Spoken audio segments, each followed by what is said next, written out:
Bien, bonjour à tous une nouvelle fois pour cette troisième table ronde de la journée. Merci de nous retrouver sur le forum Doc en Stock pour What's Up Doc pour la Softcote. Une édition particulière qui va être portée sur l'innovation. Donc l'innovation en chirurgie, ça veut dire les inventions, les créations. C'est parfois quelque chose de très concret, on va le voir, des robots, des nouveaux formats, des impressions 3D. C'est parfois une nouvelle manière d'opérer. C'est aussi parfois la constitution de registres. Enfin bref, en tout cas, c'est en ébullition. C'est parfois déjà dans les pratiques cliniques ou c'est encore en R&D. L'idée, en tout cas, c'est que le métier, il évolue, les pratiques aussi. Donc, pour certains, vous êtes déjà en train d'être portés sur l'innovation. Pour d'autres, c'est des choses à connaître pour faire évoluer le métier de demain. Donc, je vais commencer avec vous, Stéphane Boigard. Vous avez travaillé sur un sujet qui s'appelle Renacot. C'est un registre, si je m'abuse. Qu'est-ce qu'il a de spécifique et quelle est la nouveauté, l'innovation? Est-ce que c'est aujourd'hui quelque chose qui est utilisé par tous les orthopédistes ou qui nécessite d'être connu? C'est quelque chose qui est porté par la Softcote, je crois. Alors oui, tout à fait, c'est quelque chose qui est porté par la profession en général. C'est pas tout nouveau, les registres, ça fait 50 ans que ça existe, ça fait 20 ans qu'on essaie de les développer en France. Et malheureusement, jusqu'à maintenant, ça a toujours été un petit peu compliqué parce qu'il y a des tas de raisons de ne pas remplir un registre, entre autres parce que ça prend du temps, parce qu'on n'avait pas les outils. Et je crois que maintenant, on a le gros avantage depuis quelques années d'avoir des outils informatiques qui vont nous permettre de remplir de plus en plus facilement les registres et de façon de plus en plus automatique. Voilà, donc il y a 4 à 5 ans, on a commencé à redéfinir un petit peu ce qu'on voulait exactement. C'est-à-dire qu'au début, on avait des registres qui étaient essentiellement centrés sur les implants et sur la longévité de ces implants. Ce qu'il faut savoir, c'est que c'est intéressant, mais ce n'est pas suffisant. Parce que ce qu'il faut, en fait, c'est avoir suffisamment de données autour de cette chirurgie. Qui est le patient? Quelle est l'évolution clinique? Quel est son ressenti pour pouvoir améliorer, et ça c'est la chose la plus importante, la qualité de soins aux patients, et puis pour pouvoir améliorer nos pratiques. Voilà. Donc ce qu'on a gagné ces dernières années, c'est des outils informatiques qui, comme les réseaux qu'on a tous à utilité, qui sont LinkedIn, qui sont Facebook, et ainsi de suite, nous permettent d'avoir une relation rapide pour renseigner les données, et aussi d'avoir une relation rapide avec le patient qui va pouvoir nous envoyer des informations et avec lequel on va pouvoir interagir. Et il faut savoir une chose, c'est que dans les années à venir, pour être certifié en tant que médecin, en tant que chirurgien, il faudra avoir la capacité de montrer qu'on sait interagir avec le patient et qu'on sait répondre vite à ses attentes. Donc l'idée de Renacot, qui est le Registre national de chirurgie orthopédique, c'est bien sûr de faire du renseignement d'informations patient-registre, mais également clinique et également du ressenti patient, de ce qu'on appelle des prompts, comment il le ressent, comment il le vit, et de pouvoir interférer. Et donc la véritable innovation, c'est les outils informatiques qui nous permettent maintenant relativement facilement d'atteindre ce but. Alors concrètement, si on donne un exemple, ça veut dire quoi? Ça veut dire qu'il y a une interface du patient et il saisit ses prompts, c'est-à-dire ses retours d'informations sur sa satisfaction, si jamais c'est dedans, sur des douleurs, sur des signes fonctionnels. C'est cela? Tout à fait. Et en plus, il y a des systèmes d'alerte. C'est-à-dire qu'un patient qui estime sa douleur en post-opératoire après une prothèse de genou, par exemple, s'il est au-dessus de 3 sur 10, 4 sur 10, il y a une alerte qui va vers le chirurgien et qui permet au chirurgien d'en prendre connaissance, de contacter le patient et éventuellement, bien sûr, de faire le nécessaire, soit de le revoir, soit de mettre en place un traitement. Et côté chirurgien, ça veut dire qu'il faut saisir les informations au moment de la consulte, au moment de l'opération, au moment de la visite post-op, à quel moment? Alors, au niveau du chirurgien, il faut rentrer un certain nombre d'informations en sachant qu'un certain nombre d'informations peuvent être rentrées par des non-médecins. C'est-à-dire qu'on a constitué l'idée d'avoir une équipe, et donc ce n'est pas que le chirurgien, sa secrétaire, une infirmière peut rentrer les informations, et donc il y a tout un tas de gens. Les renseignements qui doivent être rentrés par le chirurgien, c'est simplement quelques renseignements médicaux. Il y a 8 questions, par exemple pour les prothèses de genoux, et quelques renseignements cliniques. Il y a aussi 8 questions. Tout le reste, le compte-rendu, l'équivalent du compte-rendu opératoire qui peut être renseigné par une fiche, peut être rentré par une infirmière. La secrétaire peut inscrire le patient. Enfin, vraiment, tout est fait pour simplifier et ça va encore s'améliorer parce que l'informatique va nous permettre de créer des connecteurs avec des systèmes existants et donc le chirurgien, on va éviter pour qu'il fasse Double saisie. Double saisie, voilà. Ça va être le nœud du problème et je pense que l'informatique va nous permettre de le faire dans les, disons, 2 à 3 ans qui viennent. Alors du coup, ça nécessite le déploiement de ces registres, des ressources humaines complémentaires quand on est dans un centre. Là, j'imagine qu'il y a des personnes qui nous écoutent, qui sont dans tel hôpital, dans telle clinique, dans tel CHU et qui se disent « moi j'ai envie de m'impliquer ». Est-ce que ça nécessite que je forme quelqu'un ou alors c'est assez simple, ça nécessite que je recrute un ETP particulier ou j'ai pas besoin? Mais a priori, si on a déjà une équipe avec un secrétariat et éventuellement, après on peut tout faire tout seul. Très honnêtement, pour rentrer les données d'un patient, pour l'inscrire, il faut à peu près effectivement 3 minutes. Et pour rentrer une intervention, il faut moins de 2 minutes. Donc on peut toujours expliquer qu'on n'a pas le temps de faire ça entre deux chirurgies, tout est possible. Mais surtout, ce qu'il va falloir voir, c'est qu'à l'heure actuelle, je souhaite que les gens adhèrent. C'est très facile de s'inscrire, il suffit d'aller sur le site Renacode. Il y a plein de choses qui vont se mettre en place progressivement de manière à ce que ce soit de plus en plus facile. Ce qu'il faut, c'est que les gens adhèrent, parce que plus on va adhérer à ce système, plus vis-à-vis des pouvoirs publics qui vont en financer une partie, on aura du poids, et plus en plus on pourra affiner les choses, parce que tous les chirurgiens qui vont l'utiliser vont nous renvoyer des informations de manière à ce qu'on simplifie et qu'on rende le système beaucoup plus performant. Alors justement, pour adhérer, c'est quoi? C'est www.renacode.org. Là, c'est très facile, vous cliquez, vous voulez vous inscrire, vous avez votre numéro RPPS, vous mettez votre adresse mail et vous allez renseigner un mot de passe et là vous êtes inscrit. Et ce qu'il faut savoir, c'est qu'à l'heure actuelle, depuis le 1er juin, normalement, il est obligatoire, lorsque les registres existent, d'y adhérer pour que l'établissement continue à avoir l'autorisation de chirurgie. Donc le simple fait de s'inscrire, déjà vous prémunit sur le fait qu'on pourrait vous reprocher quelque chose. On ne demande pas aux gens de tout de suite, bien sûr, remplir les registres. Par exemple, Marc Olivier, qui a beaucoup de membres supérieurs, pour l'instant, ça n'arrivera qu'en fin d'année, que l'année prochaine. Est-ce que pour l'instant, ça concerne le genou, le genou, la hanche est en pilote, c'est-à-dire qu'on est en phase de finalisation, et normalement, début décembre, je pense que tout devrait être bon. Et au niveau de l'épaule, c'est fin d'année, début d'année prochaine. Et le suivi pour chaque patient, c'est à 1 an, à 6 mois, à plus longtemps? Le suivi, c'est comme le chirurgien le désire. Il y a absolument, voilà, il n'y a pas d'obligation particulière. Alors, deux autres questions un peu réglementaires, mais qui sont parfois un peu des barrages. C'est pour l'exploitation de ces données, du coup, derrière, comment ça se passe? Moi, je suis chef de clinique, assistant ou PH à tel endroit.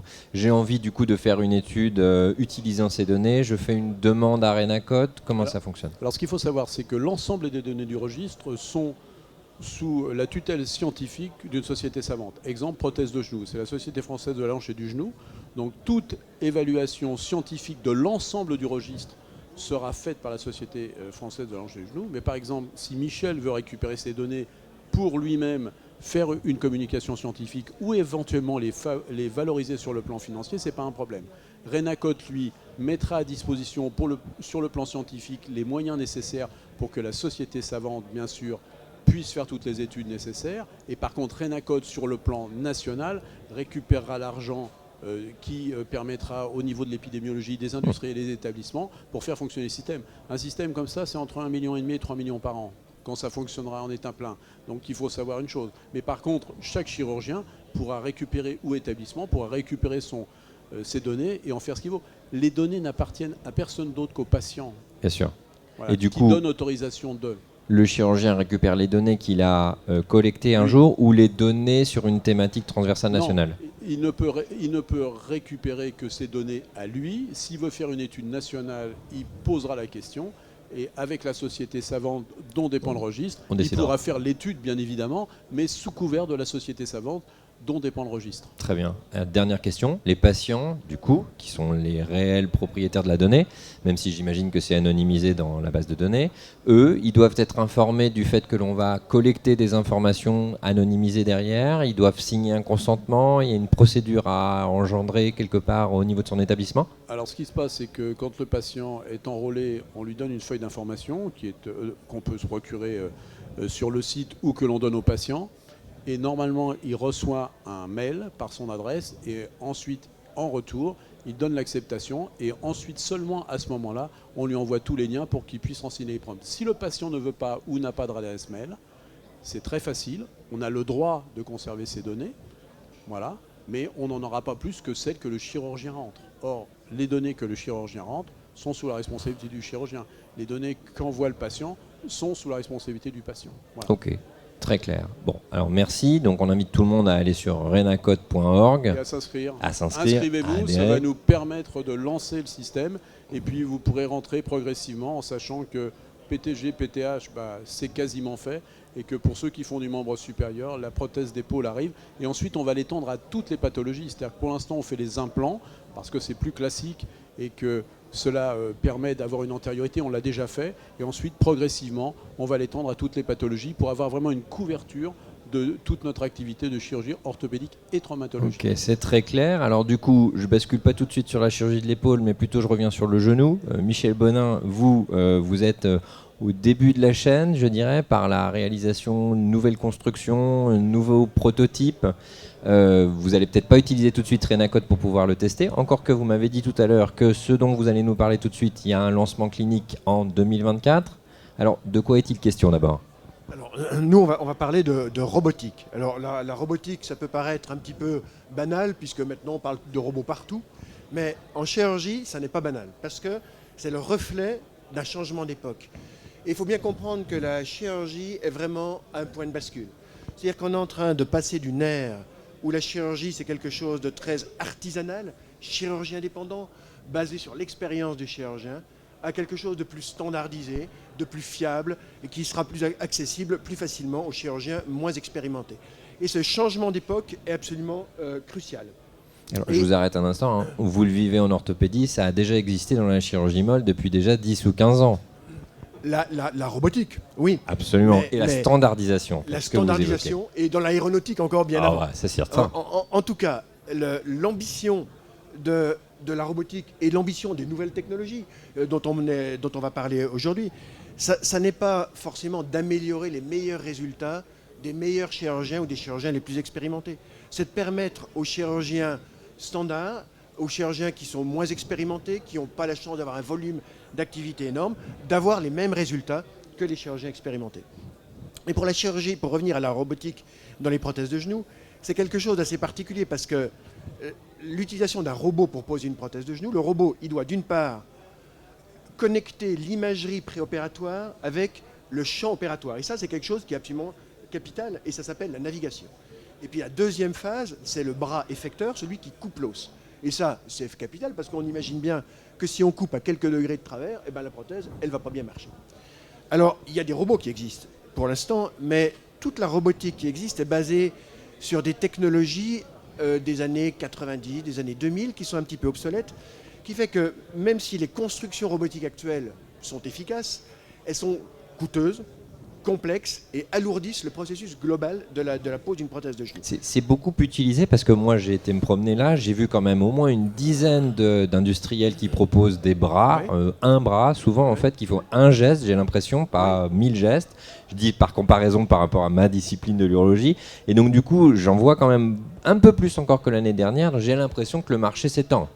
Le marché s'étend, mais pour l'instant, ça représente moins de 5% des prothèses de genoux dans le monde qui sont posées à l'aide d'un robot. Ce qui est complètement différent de la chirurgie urologique, je pense. Mais nous, on a l'aspect vision et l'aspect bras effecteur qui coupent. Et donc, c'est complètement différent. Et donc, tous les robots qui existent actuellement sont un peu complexes, alourdissent le processus. Il faut souvent un ingénieur dans la salle, ce qui pose des problèmes de modèle économique, de financement. De simplicité. Donc, à un moment, on s'est dit, la technologie a changé et il faut faire un système qui soit, drivé par des chirurgiens. Donc ça, c'est ce que vous allez proposer. Donc, il y a 5 ans, on a discuté avec des jeunes brillants ingénieurs pour créer une société pour faire ça, qui s'appelle Ganymede. Et ces jeunes ingénieurs, on les a immergés avec nous au bloc opératoire. Ils sont venus au bloc opératoire, ils sont venus aux consultations, partant d'une feuille blanche, de façon à s'approprier le mode de pensée d'un chirurgien, les contraintes du chirurgien.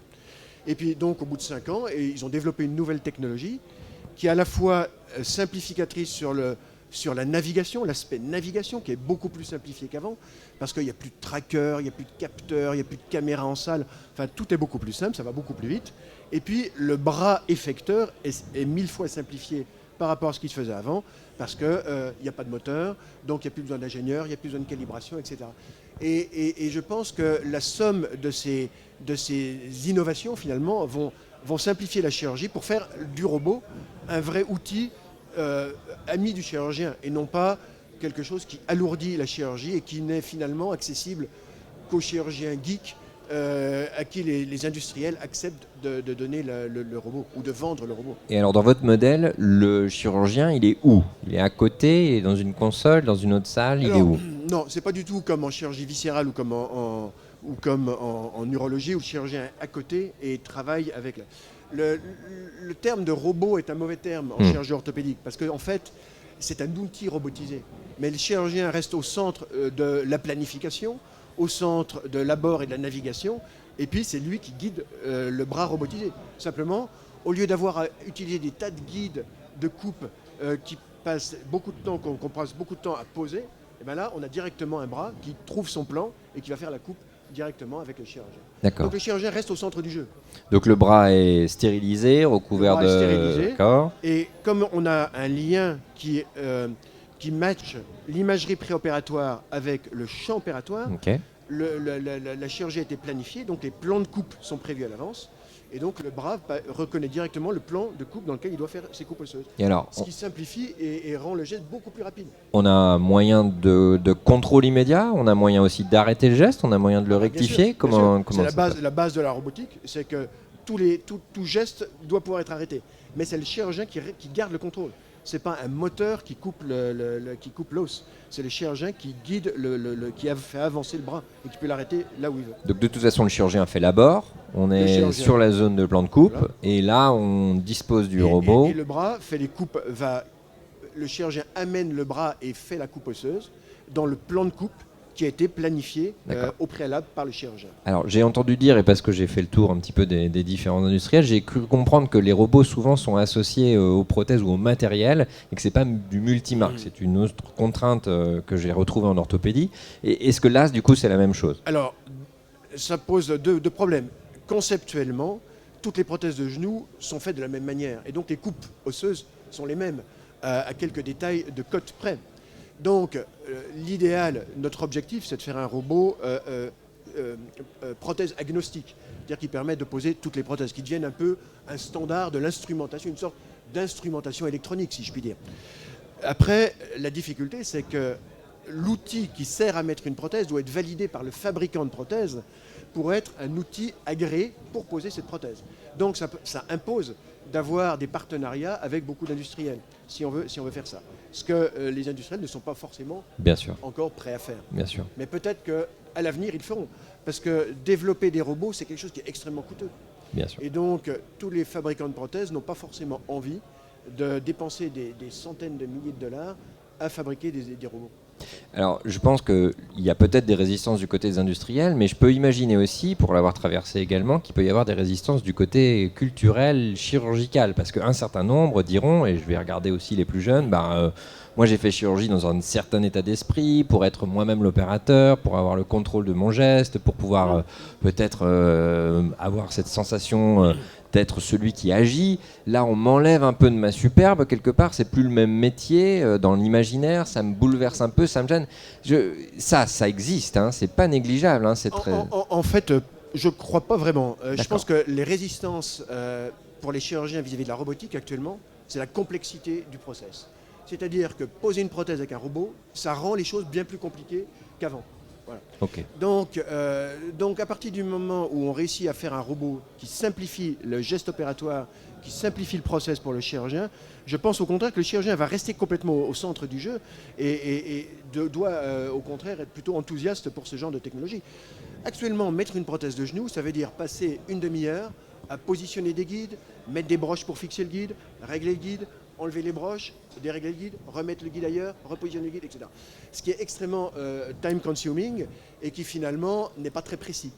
Et si on arrive à renverser le paradigme et avoir quelque chose de précis et de plus rapide parce que basé sur l'imagerie préopératoire, le chirurgien ne perd pas son rôle de chef d'orchestre en quelque sorte. Très bien. Donc ça a un intérêt dans la standardisation, on l'a dit, hein, amélioration de la qualité probablement du geste pour tous et aussi pour tous les patients de fait. Et puis simplification, c'est ce que j'entends et que j'ai pas toujours entendu en robotique parce que c'est pas toujours le cas, mais simplification et peut-être aussi simplification dans la formation après tout. Parce qu'on peut imaginer que du coup la learning curve elle est peut-être plus courte, elle est impactée par un outil, surtout s'il est multimarque. Mais c'est l'ambition des nouvelles technologies. C'est de rendre la chirurgie pas forcément facile, mais plus simple, plus linéaire, plus cohérente en fait, dans lesquelles tout est planifié avant.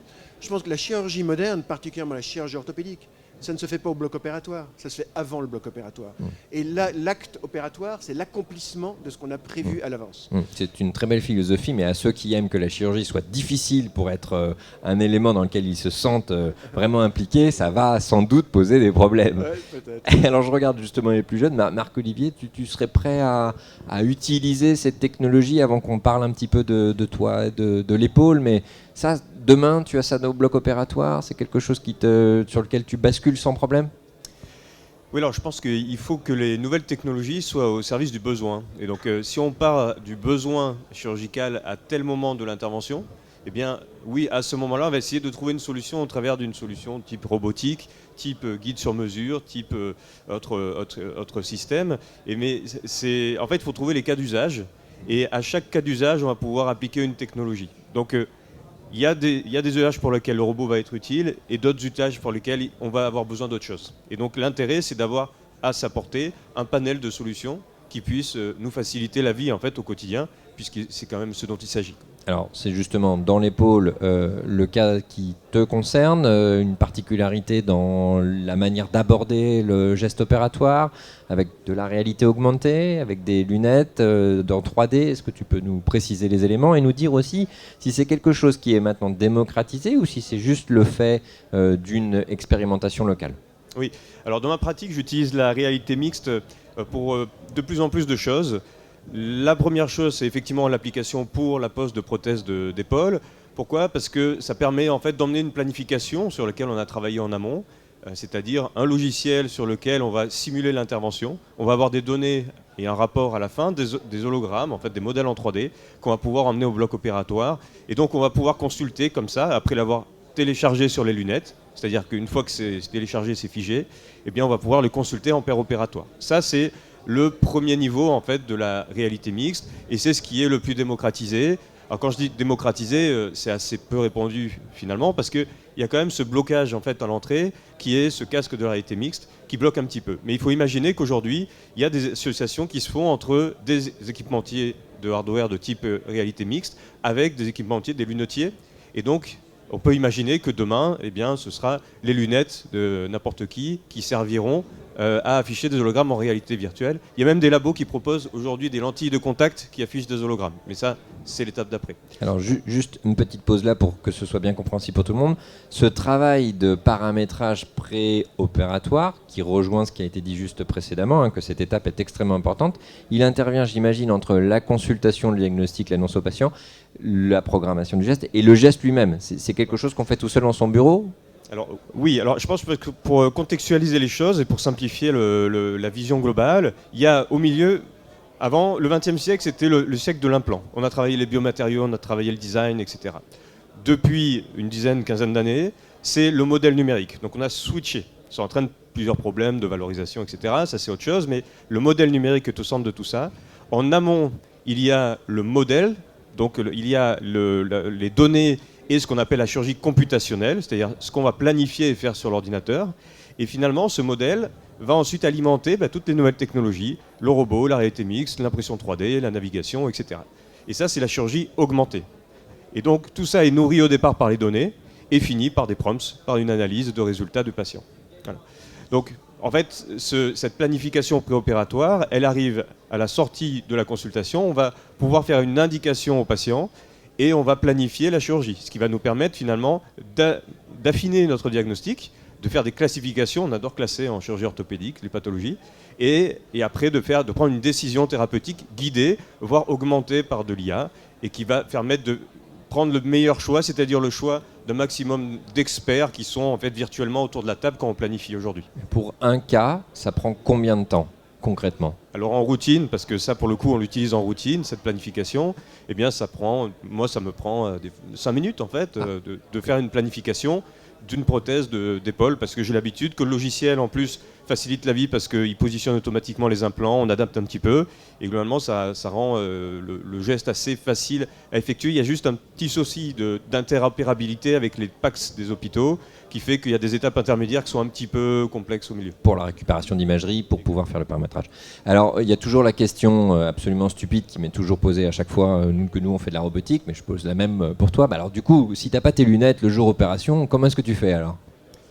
Eh bien, je fais, déjà j'imprime mon rapport. Le fait d'afficher sa planification en salle, déjà, on améliore déjà l'insight, en fait, la connaissance de ce qu'on va faire pendant l'intervention. Après, eh bien, c'est un confort finalement d'affichage. Je peux afficher mon planning, c'est-à-dire ça m'évite de faire des allers-retours avec le mur pour regarder quelle taille j'avais prévu de mettre. Donc ça limite en théorie aussi les risques de faute d'asepsie.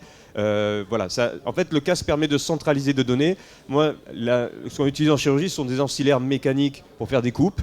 Les robots sont un peu une amélioration de ça. Moi, je considère que la réalité mixte, c'est un ancillaire cognitif, c'est-à-dire qu'il vient nous apporter de la donnée. Il nous libère un petit peu aussi parce qu'on peut avoir accès à des examens auxquels d'habitude au bloc on ne peut pas avoir accès parce qu'on est habillé en stérile. Et donc, on marche progressivement vers la liberté du chirurgien. Et en plus, en France, on adore ça, la liberté. Donc, c'est important de l'utiliser au bloc opératoire. Et alors, pour les autres qui sont autour, l'EDOP ou l'interne, l'anesthésiste, s'il est là, les soignants, est-ce que du coup, ils ont besoin d'avoir la même vision que celle que tu es en train de voir ou ils n'ont pas besoin ? Alors, c'est vrai que le casque aujourd'hui, paradoxalement, nous isole un tout petit peu sur notre action. Le principe, en démocratisant et en travaillant de façon collaborative, c'est effectivement que tout le monde nous accompagne. Mais derrière le mot collaboratif, il y a finalement le réseau. Et ça, c'est l'étape d'après. C'est-à-dire que là, ce dont j'ai parlé tout à l'heure, c'est de télécharger un planning sur les lunettes.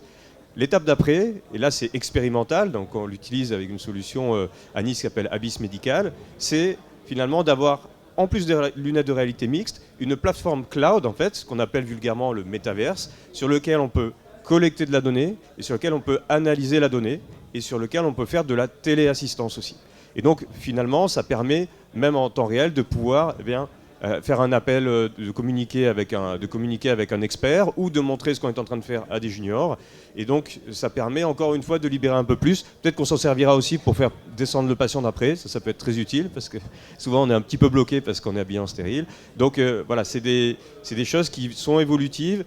Et le fait de travailler avec des casques en réseau permet de voir finalement la même scène. Et c'est ce qui permettra d'intégrer les paramédicaux, les autres médecins de la salle, dans le futur, dans l'univers un peu virtuel qu'on associe à la réalité. Est-ce que ça veut dire que tu es capable aussi, en mettant tes lunettes dans ton bureau, d'intervenir ou de conseiller une intervention qui aurait lieu peut-être ailleurs, alors dans ton même bloc mais à un autre étage, voire même dans un autre établissement, ou dans lequel tu dirais moi je ferais ça, moi je ferais ça ? Alors oui, d'ailleurs c'est ce qu'on a fait. C'est réel aujourd'hui. C'est réel et c'est faisable et c'est testé. J'ai fait une première chirurgie dans le Metaverse transatlantique entre Minneapolis, Mark Tompkins qui est chirurgien pas loin de la Mayo, et donc Nice. Et donc on a pu faire une chirurgie, j'ai envie de dire presque 20 ans après l'opération Lindbergh à l'IRCAD. On a fait une chirurgie transatlantique. C'est beaucoup plus simple qu'à l'époque parce qu'en fait on prend le casque, on se connecte et on est connecté, on est dans le métaverse. Comme une visio, presque. Comme une visio, quasiment. Exactement. Ok, c'est super intéressant. Alors, si je me projette, je suis dans un autre centre, j'ai entendu cette intervention, ça m'intéresse de savoir comment est-ce que je fais pour demain m'impliquer. Ça, c'est encore l'étape d'après, c'est de créer finalement le Twitch de la chirurgie. Pour ceux qui ne connaissent pas Twitch, c'est une plateforme de jeux vidéo. Et je pense qu'on va beaucoup s'inspirer des technologies du jeu vidéo en chirurgie pour justement l'aspect collaboratif. On voit déjà les jeux comme Fortnite finalement associent des millions de personnes sur le jeu. Voilà, c'est l'aspect collaboratif. Ils ont beaucoup à nous apprendre, ils ont beaucoup plus d'argent que nous aussi. 500 millions d'euros pour un jeu, effectivement, c'est quand même quelque chose qu'on ne peut pas se permettre de faire en chirurgie. Mais en l'occurrence, une des verticales, une fois que ces technologies existent, c'est la chirurgie et donc il n'y a plus qu'à se servir finalement. Ce dispositif, il est remboursé, il est pris en charge, il y a une cotation particulière ou non, comme d'habitude, il n'y a encore pas de tarification? C'est le grand drame de la technologie de numérique en chirurgie, c'est-à-dire de toute l'innovation, c'est-à-dire que les hauts conseils de la nomenclature sont en train de se saisir du sujet, évidemment, mais qu'aujourd'hui, cet acte intellectuel supplémentaire, ce poids, cette charge mentale supplémentaire aujourd'hui, qui parfois peut être importante et s'apparenter à de la maltraitance numérique des fois, elle n'est pas finalement aujourd'hui valorisée, mais c'est dans les tuyaux. Et alors, dernière question, c'est utilisé à l'étranger. La France, on est devant, on est derrière, on est au milieu, on est où? Là, la France, pour l'aspect collaboratif, est en avant, puisque ce brevet, il est français. Mais encore une fois, la question, une fois qu'on a développé un produit, c'est que forcément tout le monde tourne autour et malheureusement, pour la France en tout cas, souvent ça finit par traverser l'Atlantique. Donc peut-être que cette fois-ci ça va changer. Bon, on sait pas. Très bien. Alors je me retourne vers vous, Rémi. Vous, on est sur la préparation de l'intervention, la réalisation de modèles 3D. Je vous laisse l'exprimer, vous l'expliquez mieux que Exactement. moi. Donc moi, ce qui m'intéressait beaucoup, c'était effectivement l'impression 3D des modèles de fractures. Alors ça nous a permis déjà de mieux comprendre les fractures complexes. Alors les fractures notamment les fractures complexes et les fractures articulaires surtout. On s'est aperçu que finalement on n'avait pas tout compris, on les avait moins compris que si on se fiait aux radios, aux scanners et aux scanners 3D. Et après, au-delà de cette compréhension, ça nous a servi de plus en plus à, par exemple, à prémouler nos plaques, à montrer à nos internes, à montrer aux patients. Enfin, il y avait tout un dispositif autour d'un seul modèle. Il y avait beaucoup de rôles possibles avec juste une pièce imprimée en 3D. Finalement. Donc du coup, c'est une pièce qu'on imprime en 3D avec une imprimante 3D, j'imagine, sur la base d'un scanner préalable. Oui. Ok.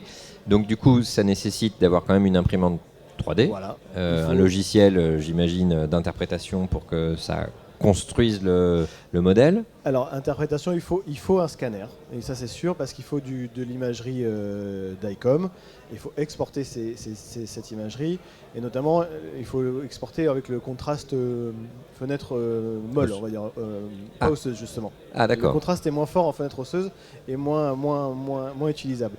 Et il y a une étape qui est clé, c'est ce qu'on appelle la segmentation, c'est-à-dire qu'il va falloir isoler les pixels du coup de l'os en fonction de leur contraste justement, et donc on va avoir un modèle finalement, c'est les images 3D un peu qu'on a quand on fait des scanners 3D, mais on va pouvoir créer un fichier 3D, un modèle 3D qui lui sera imprimable après être passé effectivement dans ce qu'on appelle un slicer, on ne va pas se rentrer dans les détails, mais ce qui permet parce que l'imprimante elle n'imprime pas un fichier 3D. L'imprimante, elle a juste des ordres de coordonnées et en gros, il y a un logiciel qui va transformer le fichier 3D en ensemble de lignes de coordonnées où doit aller l'imprimante. Alors, Voilà. quand même, ce matin, j'ai animé une table sur l'écologie. Oui. Donc là, du coup, j'ai une interrogation, parce Oui. que là, ça veut dire qu'on utilise du polypropylène ou quelque chose comme ça, enfin du plastique. Souvent du PLA, oui, effectivement. Voilà, Ouais. pour pouvoir produire le modèle. Ce modèle, je pense qu'on n'en fait rien derrière. Non. Voilà, par une collection dans son bureau. Donc, du coup, je comprends que c'est un formidable outil de formation, de préparation, sans doute aussi peut-être d'explication aux patients, j'en suis sûr et certain. Mais quand même, dans l'ère actuelle, ça interroge. Ça interroge et c'est pour ça que les fabricants de filaments maintenant proposent tous des filaments qui sont issus de PLA recyclés et qui sont également recyclables. Donc, c'est un bon point. C'est pas encore universel, mais effectivement le virage est en train d'être pris parce que effectivement ça fait beaucoup de plastique, donc bien sûr. Alors c'est essentiellement exploité pour la traumato, pour l'analyse des fractures, ou il y a d'autres indications de genre? En orthopédie, traumatologie? Ouais. Non, il y a plusieurs indications. Ça peut être effectivement juste d'impression de modèle, c'est-à-dire juste un os, donc qu'il soit normal ou pathologique. Ça peut être l'impression de guide, donc de guide par exemple d'une broche, donc, que Marc-Olivier a déjà utilisé, des guides de coupe. Et puis on peut aller, si on table sur des imprimantes métal, on peut tabler sur des implants imprimés en 3D. Donc maintenant, c'est que des industriels pour l'instant qui font ça, mais c'est quelque chose qui... Oui, on pourrait aller jusqu'à construire sa propre prothèse, c'est bien ce que je comprends. On en est loin à l'échelle hospitalière, bon, mais c'est... Finalement, c'est pas. Imaginable. Alors vous l'utilisez dans votre activité quotidienne? Alors, peut-être pas quotidienne, puisqu'on le garde pour des fractures complexes, en tout cas à mon niveau. Maintenant, dans un hôpital, il n'y a pas que l'orthopédie qui a besoin d'impression 3D, donc en fait, il faut imaginer que ce qu'il faut, c'est une plateforme d'impression 3D où tous les services, tous les besoins des services sont regroupés et centralisés. Effectivement, là, vous pouvez être sûr que l'imprimante, elle va tourner. D'accord. Alors oui, nous, en urologie, on l'utilise pour les tumeurs rénales, donc je vois très bien ce dont il est question.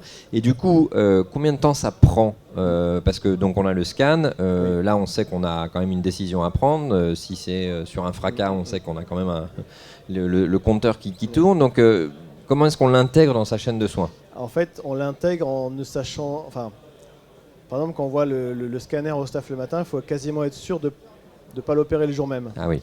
Ça nous est arrivé de segmenter le matin, d'imprimer et de l'utiliser l'après-midi, mais c'était par exemple pour un poignet, voilà, c'est pour les petites pièces. Dès qu'on part sur des bassins ou des coquilles, des choses comme ça, où il y a entre 10 et 15 heures d'impression, la vitesse dépend du type d'imprimante. Mais Après, moi, les premières, j'ai commencé avec l'imprimante que j'avais chez moi, qui n'est pas une imprimante haut de gamme, qui ne va pas très vite. Et donc, effectivement, ça prenait 10-12 heures. Donc, il faut être sûr de ne pas le faire le jour même. Sinon, on sait qu'on est hors délai.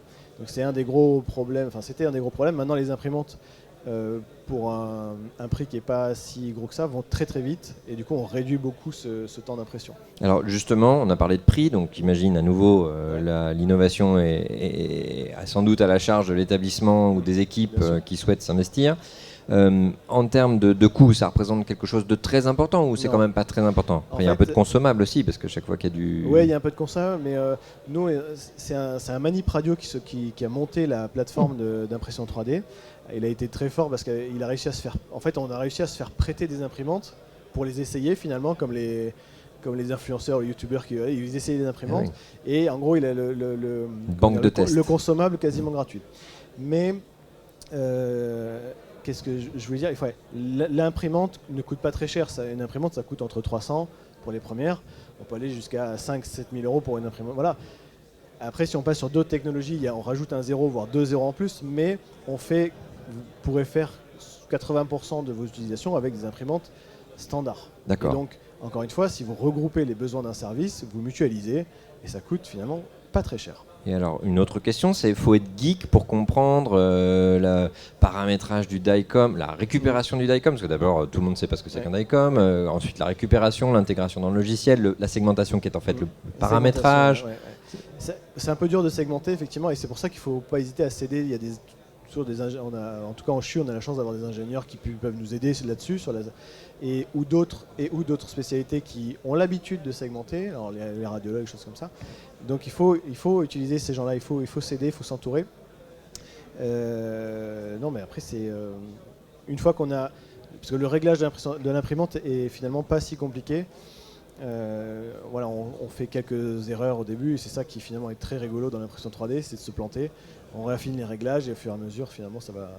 Alors, je vais maintenant basculer sur un dernier univers de questions. C'est qu'on a discuté de 4 innovations, base de données, réalité augmentée par lunettes, robots pour réaliser des interventions au niveau du genou, et puis maintenant imprimante 3D. Mais on n'a pas discuté évaluation, parce qu'en fait, ce sont des procédés d'innovation. Mais rien ne nous dit que chacun de ces procédés d'innovation fait mieux en réalité que ce que nous avons déjà. Peut-être qu'après tout, le recueil des proms ne nous amènera pas dans 10 ans plus loin que ce que nous savions déjà jusqu'à aujourd'hui. Je n'en sais rien, j'espère me tromper. Mais du coup, est-ce que dans chacune de ces innovations, je vous redonne la parole, est-ce que dans chacune de ces innovations, il est prévu à un moment donné d'en évaluer le bénéfice en termes d'études cliniques peut-être pour pouvoir savoir si ça fait mieux que ce que l'on fait déjà aujourd'hui? C'est pas toujours facile. Non, c'est pas toujours facile. Alors, nous, en ce qui concerne l'élément registre, déjà, pour évaluer toutes les pratiques, on introduit déjà dans le compte-rendu de l'intervention s'il y a une aide, qu'elle soit virtuelle, robot, PSI, enfin tout ainsi de suite. Donc déjà, le but, c'est de faire ça. Et en plus, comment on va évaluer le registre? Ça va être extrêmement simple. Est-ce qu'on va arriver à déterminer pour un patient donné le parcours de soins qui est idéal? Parcours de soins, préparation, type de diagnostic, prise en charge hospitalière, prise en charge chirurgicale et soins post-opératoires. Et effectivement, si on s'aperçoit qu'au bout de 5 ou 10 ans, finalement, on n'a pas progressé grâce à ces registres, ça voudra dire que ça ne sert à rien. Mais les registres ont quand même pour vocation d'inclure toutes ces innovations dans le recueil de données, de manière à pouvoir dire, effectivement, est-ce que quand on utilise un robot, la virtualité, ou est-ce que quand on traite une fracture complexe du bassin avec une imprimante 3D, finalement, à terme, on a un meilleur résultat. Voilà. Donc, voilà. Après l'évaluation des registres, ça se fera. Est-ce que ça va modifier notre pratique dans le bon sens ou pas? L'évaluation, elle va être très vite. Et il y aura aussi une évaluation médico-économique. Bien sûr, j'imagine. Donc, il y a du chemin à parcourir pour pouvoir justifier les 1 million à 2 millions par an de travail. De ton côté, Marc-Olivier? Oui, je pense que en fait, ces technologies nous changent un petit peu de l'approche qu'on avait, qui était uniquement l'apport qu'on peut avoir par rapport au patient. Je vais me faire peut-être taper dessus par mes aînés, mais il y a le patient, mais il y a aussi les équipes autour finalement, et que dans la chirurgie 4.0, il y a est-ce qu'on va finalement bien traiter et est-ce qu'on va permettre à une technologie de bien s'intégrer dans le terrain, dans une réalité terrain qui fait finalement que beaucoup de technologies faillissent parce que une fois sur le terrain, elles ne marchent plus, parce qu'elles ne sont pas intégrées dans un workflow de prise en charge d'équipe. Donc ça, c'est une première chose, c'est d'apprendre aussi à évaluer, certes, la pertinence clinique, mais aussi les aspects d'ergonomie, de qualité, puis tous les rapports avec les données, RGPD, l'IA, la qualité des données qui a entraîné l'IA, etc. Donc il y a une approche globale, on parlait RSE, écologie tout à l'heure, il y a une approche globale, multiparamétrique, qu'il va falloir savoir utiliser. Et donc à Chaos France, on a développé un label Chaos qui permet justement d'avoir cette approche globale. Il y a un autre point aussi, c'est que... Donc ça veut dire qu'on ne comprend pas une étude j'utilise les lunettes versus je les utilise pas sur un critère clinique classique pour savoir si c'est mieux ou moins bien. C'est ça que tu entends. Exactement. Okay. Exactement. Et donc on sort un petit peu de la vision pharmacologique de est-ce que ça marche pas, etc. Il y a un autre point, c'est ces solutions-là, finalement, elles ont des indicateurs des fois qu'on ne maîtrise pas et qu'on ne connaît même pas, ce qu'on appelle les KPIs dans le marketing. Eh bien, pour la réalité mixte, en fait, c'est vraiment un champ ouvert pour lequel on n'a même pas les indicateurs encore aujourd'hui qui nous permettent de dire qu'on utilise correctement ou pas l'outil. Et enfin, il y a un dernier point, c'est qu'on teste toujours ces données, ces nouvelles technologies dans des centres experts. Et donc forcément, on n'arrive pas à démontrer une amélioration. Parce qu'en fait, on le teste dans 5% des centres qui ont les plus gros volumes, alors qu'en fait, si on le teste dans 95% des autres centres, eh bien, on trouverait qu'il y a une différence. Et c'est ça l'intérêt de déployer un entrepôt de données de santé dans tous les centres nationaux, qui soient sur tous les terrains, de manière à avoir un retour de la réalité du terrain et donc des données massives qui puissent nous dire qu'effectivement cette solution est utile ou pas et son cas d'usage. Très bien, donc tu vas t'inscrire sur Renacote. Je suis déjà inscrit. Parfait, très bien. Du côté du genou.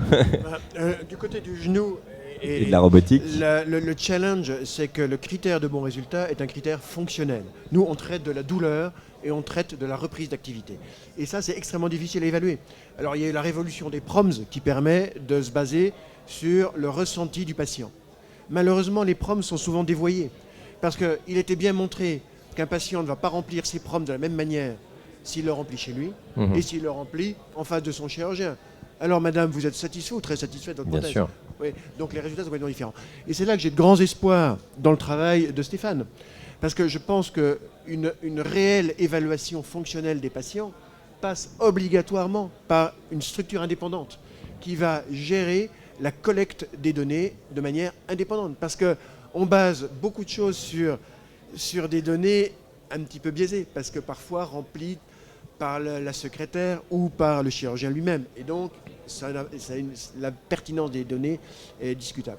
Donc encore une fois, un grand intérêt du registre commun et indépendant. Voilà. Et ce que Marc-Olivier soulignait est très important, les centres d'excellence. Par exemple, dans le registre australien, il était montré pour la première fois sur la version 2022 que les patients opérés avec robot avaient moins de reprises que les patients opérés sans robot. Seulement, en Australie, seuls les chirurgiens à très haut volume ont accès au robot. Donc, ce n'est pas du tout le reflet de la chirurgie de base. Donc, on a beaucoup à travailler justement pour standardiser aussi notre évaluation. Vous voyez, la standardisation, elle doit être absolument partout. Encore faut-il qu'elle soit acceptée culturellement. Alors, dernier point sur l'imprimante, la manière de l'évaluer potentiellement. Alors, l'impression 3D là, en orthopédie, ça a beaucoup fleuri les 5-7 dernières années. Et effectivement, il y a beaucoup d'études qui sont sorties, comparatives avec ou sans modèle, par exemple, et sur beaucoup de critères, que ce soit le temps opératoire, les pertes sanguines, les rayons X, mais surtout des trucs qui pour moi sont aussi importants, c'est-à-dire la compréhension patient et l'éducation thérapeutique. C'est vraiment... et en fait, qui ne sont pas faciles à évaluer, j'imagine. Exactement. Donc c'est des questionnaires, mais sur tous ces critères, l'utilisation d'un modèle imprimé 3D est bénéfique.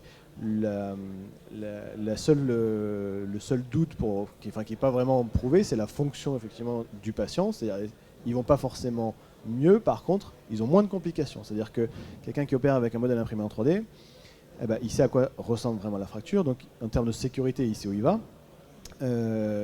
Ça dure moins longtemps, donc il y a moins d'infections. Enfin voilà. Donc un meilleur vécu aussi. Bon, après, c'est vrai que personnellement, moi j'ai commencé mes premiers cotiles juste avec un bassin imprimé en 3D, j'étais content de l'avoir. Parce que quand je voyais un fragment, je me disais, celui-là, c'est celui-là, et je sais où il faut aller. Et du coup, non mais ça paraît débile, mais... donc c'est aussi un outil de réassurance pour l'opérateur. Complètement. Et un opérateur confiant, c'est probablement plus important. Aujourd'hui, j'en imprime beaucoup moins parce que j'en ai plus besoin. Mais c'est vrai que quelqu'un qui commence, c'est pareil, les premiers pilons, pourquoi pas, mais comme je disais, les experts n'en ont pas forcément besoin. Bien sûr. Au début, ça rassure beaucoup. Donc l'innovation au service de la chirurgie pour tous, pour tous les opérateurs, pour tous les patients, partout en France, est validée par un registre. Messieurs, merci pour cette beaucoup. réunion de débat sur l'innovation. Au revoir.